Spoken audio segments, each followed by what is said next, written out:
다시 한번 인사할 때 1년 동안 수고 많으셨습니다. 이렇게 한번 좀 축복해 주시겠어요? 예, 그리고 내년에도 계속 함께 예배하는 그런 귀한 시간이 되기를 바랍니다. 예, 오늘 저는 주님이 가르치신 기도라는 제목을 가지고 함께 하나님의 말씀을 나누기를 원합니다. 형과 동생이 있습니다. 형은 10살이고 동생은 7살입니다. 그런데 아버지가 이 둘에게 똑같은 아이스크림을 사줬습니다. 그런데 먹성 좋은 형이 먼저 자기 아이스크림을 먹고 뭔가 부족하다고 느낀 거예요. 그래서 무엇을 노렸냐면은 아직 제대로 먹지도 않은 이 동생의 아이스크림을 호시탐탐 노리다가 그러다가 그 동생의 아이스크림을 빼앗아갔습니다. 그때 이 동생이 얼마나 황당하고 어렵겠습니까? 그래서 그 아이스크림을 달라고 형에게 달라붙었는데 힘으로도 이길 수가 없고 키로도 이길 수가 없고 또한 고집으로도 이길 수가 없어서 그 아이스크림을 되찾아오는데 실패했죠. 그렇다면 이 7살짜리 동생은 이 아이스크림을 되찾기 위해 어떤 방법을 써야 하는 것이 가장 좋겠습니까? 아마 그가 쓸 수 있는 방법은 2가지 방법이 있을 겁니다. 첫 번째는 형에게 매달려서 울고불고 하면서 사정을 하는 것입니다. 또 하나는 아빠를 불러오는 것입니다. 여러분, 어떤 게 가장 효과적인 방법이라고 생각하십니까? 어떤 분들은 스스로 내 문제는 해결해야 된다. 그래서 형에게 울고불고 달라붙어가지고 난리를 치면 아마 마음이 더 상하고 마음이 더 고통스럽고 형은 그걸 더 재밌게 여겨서 더 놀릴 것입니다. 그래서 이 동생의 억울함은 더 커지겠죠. 그러면은 이 동생은 어떻게 하는 것이 효과적인 방법이냐면 형과 상관없이 아빠한테 달려가가지고 자신의 억울함을 호소하고 그리고 자기가 처해 있는 이 상황을 호소하는 것이 가장 지혜로운 방법입니다. 그럼 아빠는 어떻게 하겠습니까? 아마 아빠가 와서 공의와 정의를 행하시겠죠. 그래서 형의 꿀밤을 때리고 그 아이스크림을 뺏어서 동생에게 다시 돌려주든지 아니면 형이 너무 많이 먹었으면은 다시 한번 형을 꿀밤을 때린 다음에 그 다음에 동생을 데리고 나가서 더 좋은 아이스크림을 사줄 것입니다. 그래서 아까 형에게 줬던 것보다 더 좋고 더 비싼 그런 아이스크림을 사주겠죠. 그럼 이 동생은 그 아이스크림을 하나가득 들고 와서 형을 바라보면서 아마 이런 노래를 부르게 될 것입니다. 주께서 내 원수의 목전에서 내게 상을 베푸시고 기름으로 머리에 바르셨으니 내 잔이 넘치나이다. 제가 보니까 다윗이 딱 이런 상황에 이 시편을 쓴 것 같아요. 그런데 정말 그렇습니다. 찬양이 절로 나오지 않겠습니까? 사랑하는 여러분, 형에게 아무리 달라붙어서 사정하고 형에게 아무리 얘기해봐야 마음 가운데 상처와 억울함만 계속해서 커질 것입니다. 그런데 아버지께 이야기하고 아버지께 말씀하면은 아버지께서 모든 것을 더 좋은 것으로 채워주시고 그리고 그 모든 억울함을 풀어줄 줄 믿습니다. 바로 기도란 그것입니다. 하나님께 가서 내 억울한 사정을 아뢰는 것, 또한 하나님께 가서 내 답답한 사정을 아뢰는 것이 바로 이 기도인 것이죠. 근데 사람들이 왜 마음이 상한 채 그렇게 살아가고 있는가? 이 기도의 방법을 택하는 게 아니라 아버지께 가서 아뢰고 아버지께 가서 간구하는 이 기도의 방법을 택하는 게 아니라 형에게 가서 짓졸르니까 이러한 일이 생긴다는 겁니다. 또 형에게 가서 짓졸라서 안 되니까 누구한테 가냐면은 자기 친구한테 갑니다. 그럼 자기 친구한테 가가지고 자기 억울함을 아무리 하소연해봐야 그 친구가 해줄 수 있는 게 뭐가 있겠습니까? 아무것도 없습니다. 그냥 한다는 얘기가 이 정도 얘기할 겁니다. 바보야, 그럼 침부터 묻혀놨어야지 그걸 왜 뺏겨? 이 정도 얘기 외에는 아무것도 친구가 해줄 수 있는 것이 없습니다. 사랑하는 여러분, 우리가 신앙생활을 하면서 하나님을 믿는다 하고 그리고 우리가 기도에 대해서 알고 있지만 이 기도 가운데 온전히 나가지 못하는 이유가 바로 이것입니다. 또한 신앙생활을 하면서도 마음에 답답함이 있고 또한 마음에 억울함이 있고 또한 마음에 풀리지 않는 여러 가지 삶의 모습이 있는 게 바로 이것입니다. 아이스크림을 뺏겼으면 억울한 일을 당했으면 답답한 일을 당했으면 제일 먼저 하나님께 가서 아뢰야 되는데 하나님께 아뢰지 못하고 먼저 그 사람에게 가서 따져봅니다.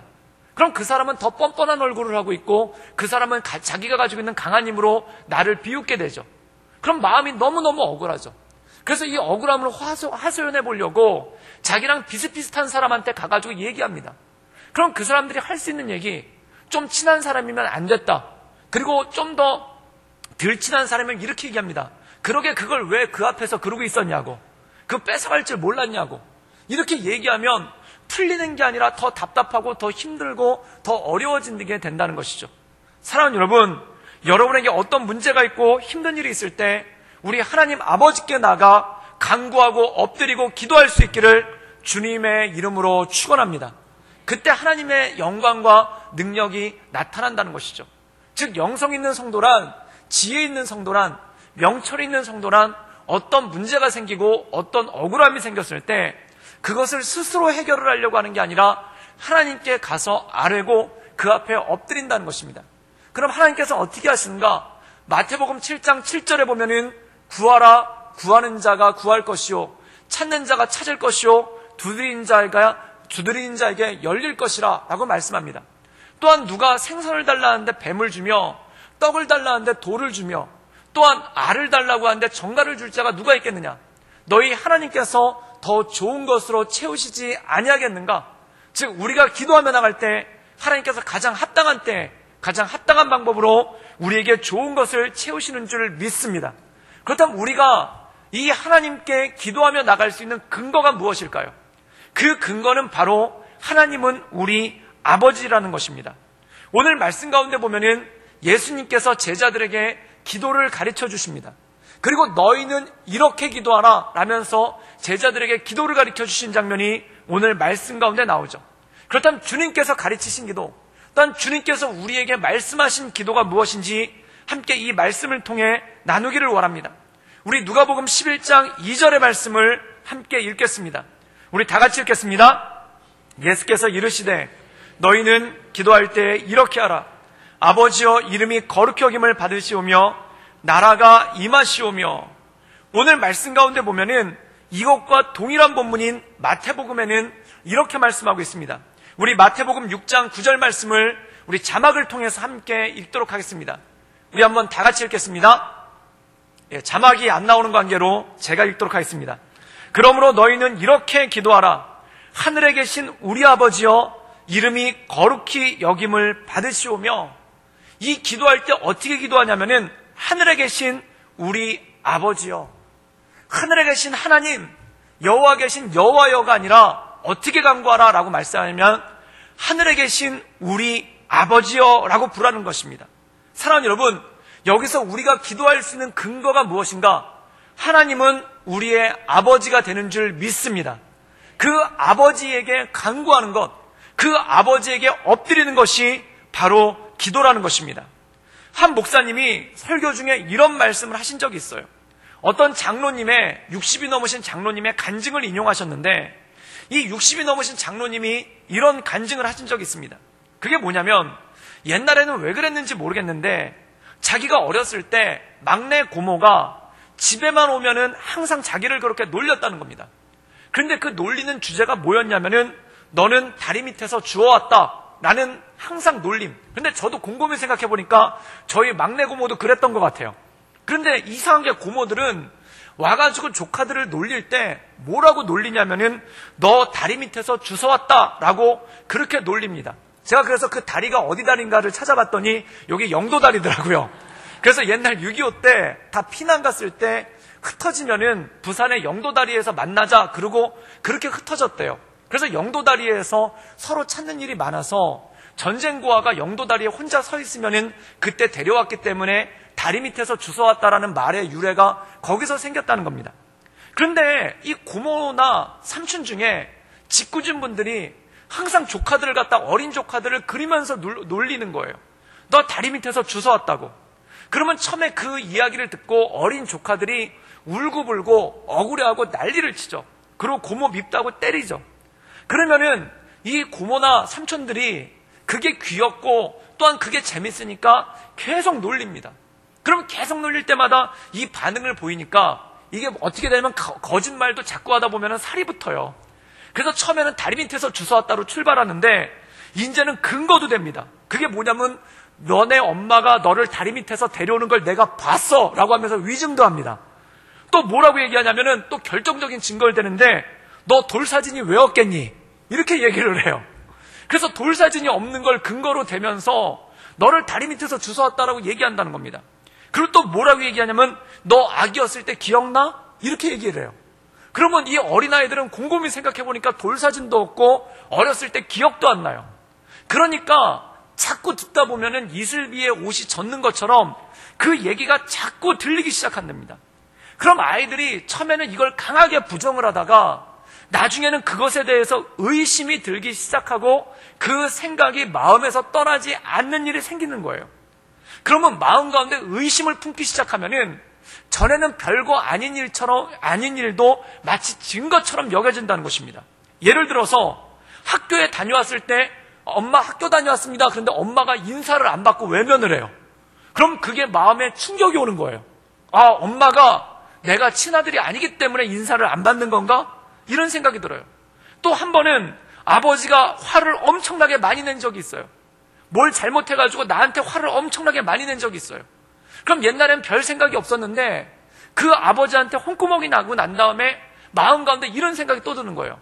내가 친아들이 아니라서 아버지가 나를 이렇게 무자비하게 혼내나?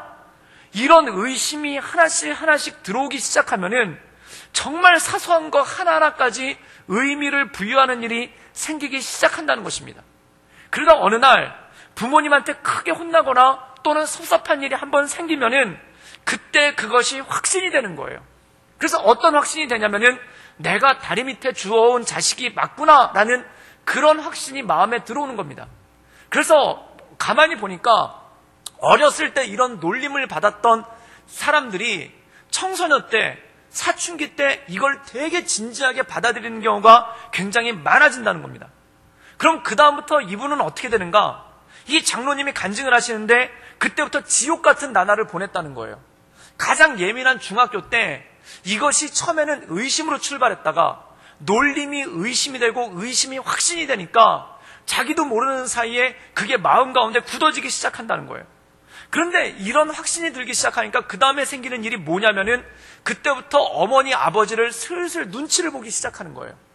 그리고 자기가 어머니 아버지를 자꾸 슬슬 피하게 되고 또한 아버지 어머니에게 뭔가를 부탁해야 될 일이 있는데 옛날엔 아무 꺼리낌 없이 정말 뻔뻔하다 싶을 정도로 꺼리낌 없이 부탁을 했는데 이제 그게 슬슬 어려워지기 시작하고 뭔가 부탁할 말이 있어도 그게 입 밖에 나오지 않고 입안에서 맴돌기 시작하는 그런 일이 생기더라는 겁니다. 사랑하는 여러분, 마귀가 성도를 무너뜨릴 때 이런 식으로 접근합니다. 어떻게 접근하냐면은 창세기 3장에 보면은 아담과 하와를 유혹할 때 이렇게 다가옵니다. 에덴 동산에서 아무 문제 없이 잘 살고 있는데 그때 오는 거예요. 그런데 성경에는 그게 단 한 번의 사건으로 기록되어 있지만 제가 그 말씀을 잘 묵상하다 보면은 넘어간 게 단 한 번의 사건이지 그전에도 아마 접근이 많았을 거예요. 계속 다가와서 계속 가만히 와서 계속 이런 질문을 했을 거예요. 왜 하나님께서 너희를 사랑한다 하시면서 선악과를 못 먹게 하셨을까? 왜 하나님이 너희를 사랑한다 하시면서 마음대로 하게끔 해야지 왜 못하는 것을 두셨을까? 왜 하나님이 너희를 사랑한다면서 먹으면 죽는 선악과를 동산 중앙에 놨을까? 사랑하면은 그걸 잘못하다 먹으면 죽을 수도 있는데 왜 그렇게 위험한 거를 동산 중앙에 놨겠냐는 거예요. 그래서 자꾸 그것에 대해서 반복적으로 얘기하면서 사람 마음 가운데 의구심이 일어나게 합니다. 사랑하는 여러분, 이단 종파가 믿는 성도들을 미혹할 때도 이렇게 다가와요. 잘 신앙생활하고 있는데 자꾸 와서 질문을 하는 겁니다. 이렇게 묻는 거예요. 당신이 구원받은 확신이 있냐고 물어봐요. 구원받은 날짜가 언제냐고 물어봐요. 그 다음에 당신이 구원받은 증거가 뭔지 대보라고 얘기를 해요. 마치 이건 무엇과 똑같냐면은 어린아이한테 네 어린 시절이 기억나느냐라고 묻는 것과 똑같은 얘기입니다. 너 어린 시절에 엄마 뱃속에서 나올 때 어땠는지 기억나냐고 묻는 것과 똑같습니다. 여기 계신 분들, 아무리 우리 성도님들 아무리 똑똑하고 지혜로워하셔도 병원에서 엄마 뱃속에서 나오던 날을 기억하십니까? 그때 나왔는데 웬 험상궂은 의사가 칼 들고 있어가지고 어휴 가슴이야 그러셨던 기억이 있으십니까? 아무도 없으세요. 얘기해주니까 안 거 아닙니까? 근데 이단 종파들은 그렇게 뻔한 건데도 그런 식으로 우리의 구원에 대해서 도전을 하고 자꾸 찔러본다는 겁니다. 그럼 처음에는 흘려듣는데 이거를 자꾸 듣다 보면 그게 마음 가운데 인이 박히기 시작하고 어느 한순간 의구심이 나오기 시작하는 거예요. 진짜일까? 그럼 마음이 요동치기 시작하면 어떤 일이 되는가? 흔들리기 시작한다는 거예요. 그 흔들릴 때 사단이 뭐라고 얘기했냐면은 하나님은 너희가 선악과를 먹고 선악을 알게 돼서 하나님처럼 될까봐 못 먹게 한다. 즉 하나님과 사람 사이를 이간하는 거예요. 그러면 마음이 흔들리고 걷잡을 수 없게 되고 하나님의 눈치를 슬슬 보게 되는 그러한 일이 생긴다는 겁니다. 그리고 온전한 기도의 자리에 나가지 못한다는 겁니다. 그러고 나서 우리 인생 가운데 걱정이 오기 시작하는 거예요. 마치 10대 청소년이 우리 엄마 아빠가 진짜 엄마 아빠가 아니면 어떡할까? 그럼 얘는 그 다음부터 뭘 생각을 하냐면 먹고 살 일을 걱정하게 됩니다. 엄마 아빠가 내 엄마 아빠가 확실하다는 걸 믿으면은 얘는 먹고 살 일을 걱정하지 않아요. 그런데 이 엄마 아빠가 내 엄마 아빠가 아니라는 생각이 들면은 혹시 엄마 아빠가 나보고 나가라고 하면 어떡할까? 혹시 엄마 아빠가 나더러 나는 이제 네 엄마가 아빠가 아니니 원래 아니었으니 너 나가라 그러면 어떡할까? 그러면 이 중학생들 마음 가운데는 어떤 생각이 자리 잡냐면 먹고 살 게 걱정이 들기 시작해요. 사랑하는 여러분 마찬가지입니다. 우리 안에 믿음이 사라지기 시작하면은 제일 먼저 다가오는 게 뭐냐면 먹고 사는 것에 대한 문제가 오기 시작해요. 염려가 오기 시작합니다. 그래서 마태복음 6장에 보면은 너희는 무엇을 먹을까 무엇을 입을까 의심하지 말라. 이거는 이방인들이 하는 거라는 거예요. 믿음이 없는 사람이 오는 거라는 거예요. 여러분 어느 날 갑자기 생활에 걱정이 오기 시작해요. 어느 날 사는 게 굉장히 막막해지기 시작해요. 어느 날 갑자기 눈을 떴는데요. 별일도 안 생겼어요. 별일 생겨서 걱정하는 거는 당연한 겁니다. 별일 생겨서 걱정이 되시면 주 앞에 나와 기도하기를 주님의 이름으로 축원합니다. 그런데 별일이 없는데 갑자기 걱정이 훅 들어와요. 그리고 별것도 아닌 걱정 때문에 힘들고 어려워지는 거예요. 갑자기 자녀가 아침에 학교 다녀오겠습니다 그러고 나가는데 혹시 제가 교통사고가 나지 않을까? 또한 갑자기 걱정이 확 나면서 우리 애가 지금 직장 다니는데 직장에서 안 좋은 일 당하지 않을까? 갑자기 그런 걱정이 막 몰려오기 시작한다는 겁니다. 이것이 무엇인가? 우리 마음 가운데 믿음이 떨어지고 있는 증거라는 겁니다. 그리고 사단이 우리의 마음을 계속 유혹을 하고 있는 거예요. 그런데 이 장로님이 이런 근심 가운데 자꾸 흔들리게 되는 거예요. 그리고 중학교 때 되니까 아빠 엄마 대하는 게 껄끄러워지고 어려워지고 그 다음에 앞으로 살 일이 막막하고 걱정이 되는 거예요. 왠지 자기 혼자 이 세상을 살아가야 될 것만 같은 그런 근심이 들기 시작하죠. 그런데 어느 날 중학교 때 엄마 친구가, 그러니까 엄마의 중학교 친구가 이 집에 놀러 온 거예요. 그러더니 이 장로님 손을 보더니 뭐라고 얘기하냐면 야 너는 어떻게 네 엄지손가락이 엄마랑 똑같냐 그러더라는 거예요. 그때 갑자기 밝은 빛이 임했대요. 손가락이 닮았다는 얘기에. 그래가지고 어떻게 닮았는데요? 라고 물어봤더니 네 엄마 손가락, 엄지손가락이 약간 발가락처럼 생겼다는 거예요. 어떤 분들 중에 손가락이 넓적하신 분들 있지 않습니까? 약간 손가락이라기보다는 약간 발가락에 가까운 그 손가락을 가지신 분 있잖아요. 그런데 그 엄지손가락을 이렇게 가리키면서 네 엄마 손가락이 이거랑 똑같아 라고 얘기를 하는 거예요. 그러니까 이분이 그때부터 마음 가운데 서광이 들어가지고 엄마한테 달려가가지고 손가락을 봤더니 손가락이 똑같더라는 거예요. 그래서 엄마랑 같이 둘이 나란히 앉아있는데 이 엄마 친구분이 뭐라고 얘기하냐면은 자기 엄마한테 뭐라고 말씀을 하시냐면 야, 네 아들은 어떻게 너랑 그렇게 얼굴이 똑같이 생겼니? 네 아들 머리에다 가발 씌우면은 네 중학교 때 얼굴이다 이러더라는 거예요. 그러니까 갑자기 마음간에 막 기쁨이 오들기 시작하더라는 겁니다. 그러니까 그때 엄마가 씩 웃으면서 아들을 끌어안으면서 아 그러면 내 아들이 나를 닮지 누구를 닮았겠니? 그때 막 눈물이 나기 시작하더라는 거예요. 그러면서 진짜 엄마구나 그러면서 자기 혼자 엉엉 울었고 엄마는 왜 그런지 몰라서 너 뭐 잘못했니? 그러더래요. 그런데 막 눈물이 나더라는 거예요. 사랑하는 여러분, 바로 이것입니다. 지금 예수님께서 하늘에 계신 우리 아버지여 너희는 이렇게 기도하라. 그건 뭐냐면 우리는 어떤 왕에게 부탁하는 신하의 자세가 아니라 주인에게 부탁하는 종의 자세가 아니라 하나님은 우리 아버지시라는 겁니다. 너희 아버지라는 겁니다. 그 아버지께 기도하며 나가는 것, 이것이 바로 하나님께서 기뻐하시는 것, 이것이 바로 기도라는 것입니다. 사랑하는 여러분, 염려하지 말고 근심하지 말고 주 앞에 나가 기도할 수 있기를 주님의 이름으로 축원합니다. 사랑하는 여러분, 기도함으로 엎드리십시오. 기도함으로 주 앞에 나가십시오. 그때 하나님의 크신 은혜와 권능이 그 안에 주어지는 줄 믿습니다. 제가 먼저 섬기던 교회에서 어느 날 담임 목사님이 정말 유언대로 66세의 나이 때 그분은 늘 소원이 그거였어요. 설교하고 그날 밤에 하나님의 부르심을 받았으면 좋겠다. 그래서 이분의 기도 제목이 늘 그거였어서 정말 주일날 설교를 하고 그 저녁에 뇌출혈이 일어나시고 아침에 소천을 하셨어요. 교회에선 날벼락인 거예요.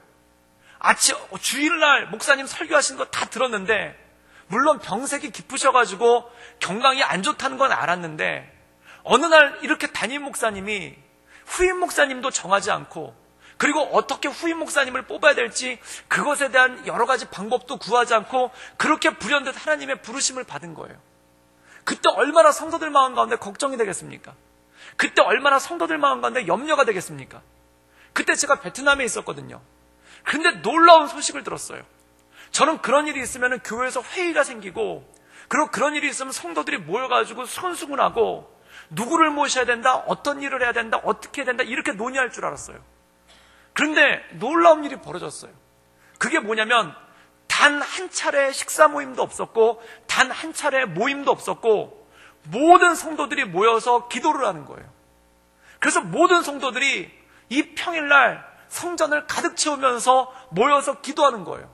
누구를 담임 목사님으로 모셔야 된다, 누구를 어떻게 해야 된다, 이런 방법을 해야 된다, 저런 방법을 해야 된다, 그런 거 아무것도 없이, 물론 청빙위원회가 구성되긴 했지만 그분들 외에는 다 모여서 기도하시고 엎드리시는 거예요. 그래서 그분들도 담임 목사님 청빙기까지 2달이 걸렸는데 그 15분도 집에서 거하시는 게 아니라 일단 모두 숙소에 모여가지고 공동생활을 하시면서 거기서 기도해서 2달 만에 담임 목사님을 선출하는 일이 생겼어요. 그때 제가 그걸 보면서 한 가지 놀라운 도전을 받았습니다. 아, 교회의 영성은 바로 이것이구나. 기도하며 엎드릴 수 있는 것. 그 기도하며 엎드릴 수 있는 것이 무엇입니까? 이 교회는 하나님의 교회인 줄 믿습니다. 하나님이 주인 되십니다. 그럼 하나님께서 주인 되신 그 하나님께서 가장 필요한 종을, 가장 적절한 종을 보내주시지 않겠습니까? 그럼 하나님께서 쓰실 종을 보냈는데 우리가 논의하는 것이 무슨 소용이 있고 우리가 이야기하는 것이 무슨 소용이 있습니까? 그러니까 하나님께 엎드리고 하나님께 간구하고 하나님께 기도하며 나간 거예요. 그래서 그 큰 교회에서 2달 만에 목사님이 청빙이 되셨는데, 그때 그거를 임시당회장으로 인도하던 그 원로 목사님 한 분이 오셔서, 김준옥 목사님이 그 임시당회장으로 계셨는데 그분이 그런 얘기를 했었어요. 근래 한국교회에서 보기 드문 아름다운 일을 내가 보았습니다 라고 얘기했습니다. 어떻게 그렇게 아름다운 일이 생겼을까요? 사랑하는 여러분, 이것은 기도의 힘인 줄 믿습니다. 사랑하는 여러분, 늘 언제나 기도함으로 엎드리고 늘 모든 것을 주 앞에 엎드리고 주께 나가기를 주님의 이름으로 축원합니다. 그럼 아버지 되신 주님께서 오셔서 우리의 모든 것을 붙잡아 주시고 인도하신다는 것이죠. 그럼 여기서 아버지라고 한다는 것에 또 하나의 의미가 있습니다. 우리 마태복음 6장 9절 말씀 다시 한번 읽겠습니다. 우리 자막이 안 나오는 관계로 제가 다시 읽도록 하겠습니다. 그러므로 너희는 이렇게 기도하라. 하늘에 계신 우리 아버지여. 우리 나왔으니까 다시 한번 읽어볼까요? 시작. 그러므로 너희는 이렇게 기도하라. 하늘에 계신 우리 아버지여, 이름이 거룩히 여김을 받으시오며. 여기 아버지라고 나오는데 놀라운 말씀이 나옵니다. 그게 뭐냐면 우리 아버지라는 거예요. 아버지인데 그냥 아버지가 아니라 우리 아버지랍니다. 우리 아버지란 뜻은 무엇입니까? 나의 아버지, 너의 아버지, 우리의 아버지. 사랑하는 여러분, 하나님은 여기 계신 모든 성도들의 아버지인 줄 믿습니다. 그래서 바울 사도는 이렇게 얘기합니다. 성령의 역사로 말미암아 우리가 하나님을 아바, 아버지라 부르느니라. 성령 가운데 예수 그리스도를 구주로 영접한 사람, 그 사람은 모두가 하나님을 아바, 아버지라 부르는 줄 믿습니다. 그럼 하나님은 누구의 아버지인가? 우리 교회 모든 성도들의 아버지라는 것이죠. 그렇다면 우리가 하나님을 한 아버지로 부르는데 그럼 우리는 누구겠습니까? 우리의 관계는 뭐겠습니까? 형제입니다. 예, 그렇다고 여기 옆에 혹시 친아버님 앉아 계신데 형님 그러지 않기를 주님의 이름으로 축원합니다. 그런데 영적으로 보면 형제라는 거예요. 모두가 형제라는 거예요. 왜냐하면 주님께서 한 아버지를 모셨기 때문에 우리는 모두 형제라는 겁니다. 그럼 사랑하는 여러분, 형제들끼리는 어떻게 지내야 되겠습니까? 여기 자녀들이 있으신 분들도 계실 겁니다. 여러분들이 자녀를 볼 때 가장 기쁜 것이 무엇입니까? 자녀들이 우애 있게 지내는 것 아닙니까? 형제들끼리 우애 있게 지내는 것 아니겠습니까? 사랑하는 여러분, 아버지가 자녀를 바라보면서 가장 기뻐하는 것은 무엇인가? 형제들끼리, 자녀들끼리 우애 있게 지내는 거예요. 여러분, 효도가 뭐라고 생각하십니까?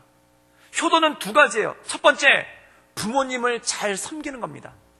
때마다 전화해드리고, 때마다 찾아뵙고, 또한 때마다 문안드리고, 그리고 때마다 부모님 잘 계신지 안 계신지 챙겨보는 것, 그리고 봉양하는 것, 그리고 좋은 음식으로 대접하는 것, 그리고 때에 따라 용돈도 드리는 것, 이것이 효도인 줄 믿습니다.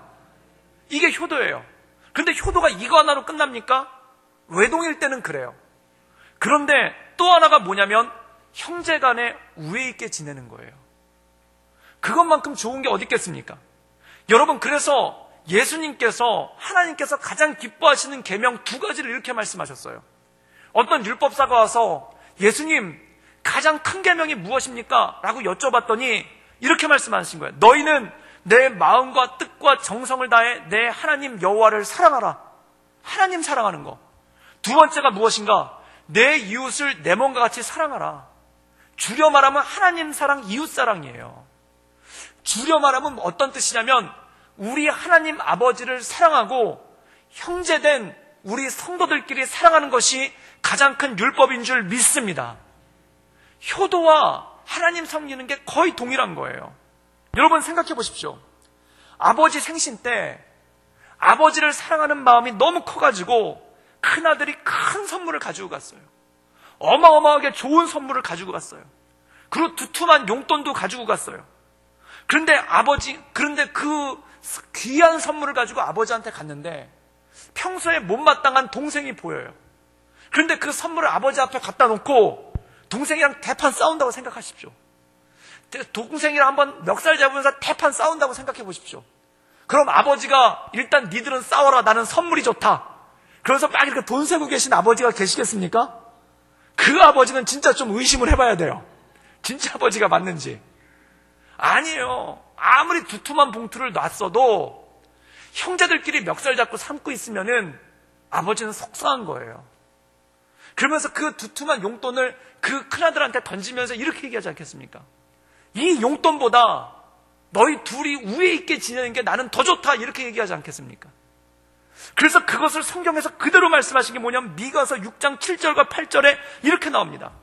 여호와께서 천천의 수양이나 만만의 강물 같은 기름을 기뻐하실까? 1만 마리 수양을 기뻐하실까? 사람아, 주께서 선한 것이 무엇인 것을 내게 보이셨으니 여호와께서 내게 구하신 것은 오직 정의를 행하며 사람을 사랑하며, 이걸 기뻐하신다는 거예요. 또 마태복음 5장 23절과 24절엔 이렇게 말씀하고 있습니다. 그러므로 예물을 제단에 드리려다가 거기서 내 형제에게 원망 들을 만한 일이 생각나거든. 이것을 다른 번역본에 보면 원망이 아니라 갈등이라고 얘기해요. 내 형제와 갈등한 일이 있거든. 예물을 제단 앞에 두고 가서 형제와 화목하고 후에 와서 예물을 드리라는 겁니다. 이게 뭘까요?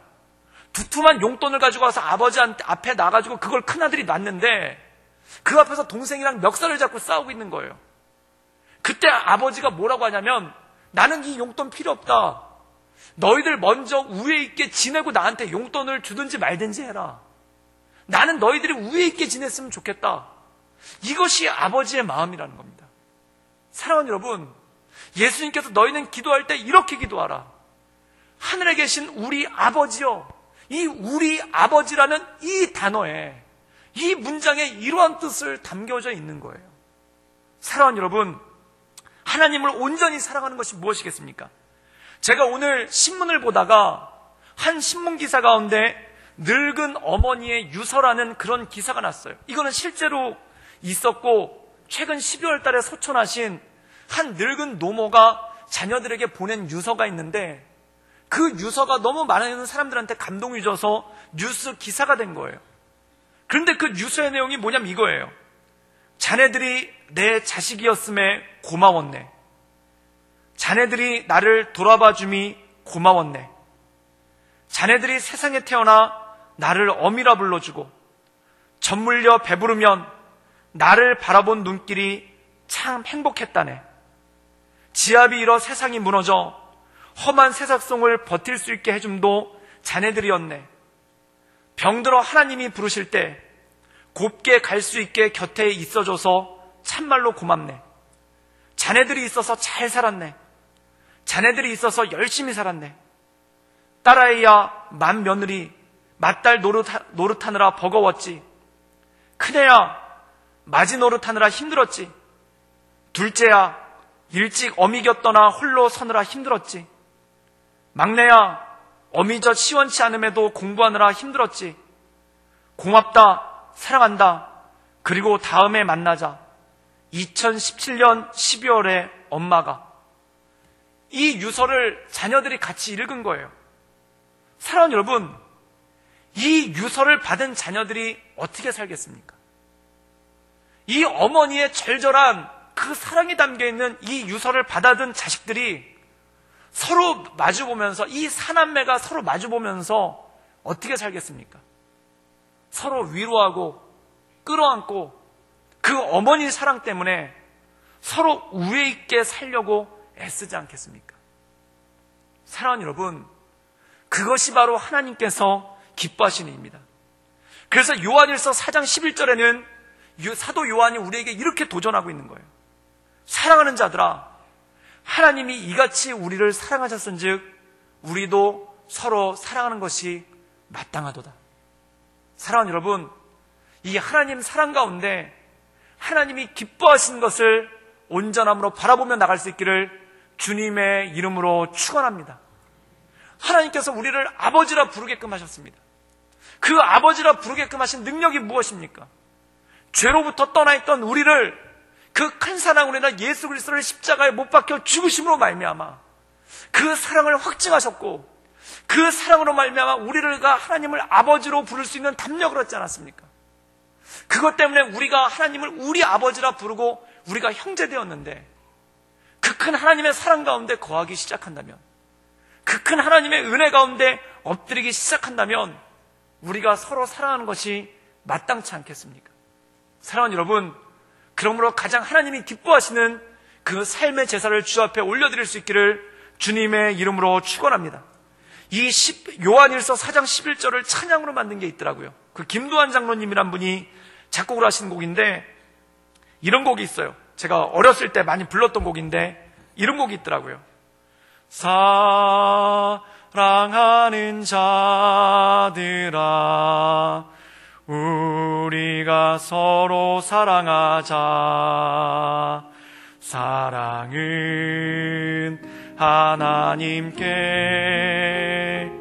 속한 것이니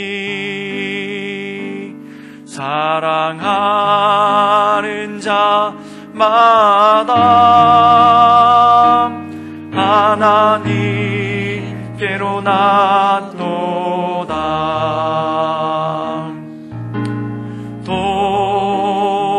도생자를 세상에 보내심은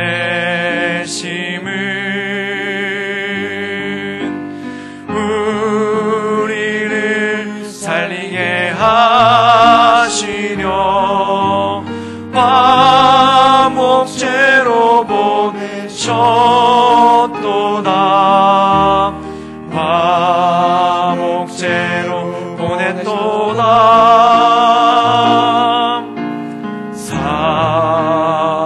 사랑하는 자들아, 서로 사랑하자. 사랑은 하나님께 속한 것이니 서로 사랑하며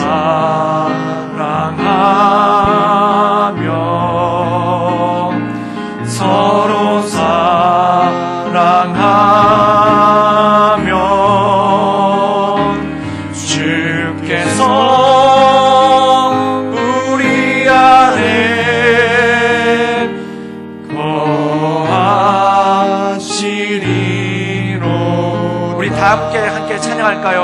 자들아, 사랑하는 자들아, 우리가 서로 사랑하자. 사랑은 하나님께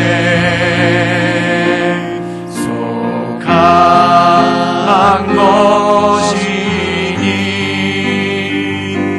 사랑하는 자마다 하나님께로 나도다. 독생자를 세상에, 독생자를 세상에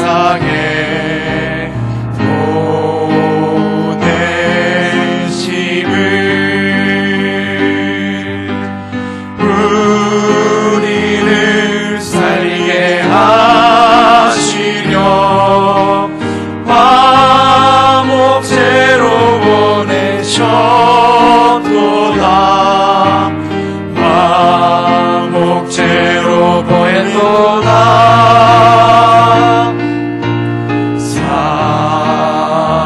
사랑하는 자들아, 서로 사랑하자. 사랑은 하나님께 속한 것이니 서로 사랑하며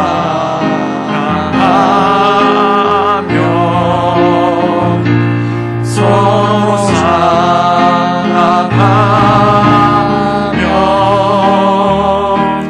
주께서 우리 안에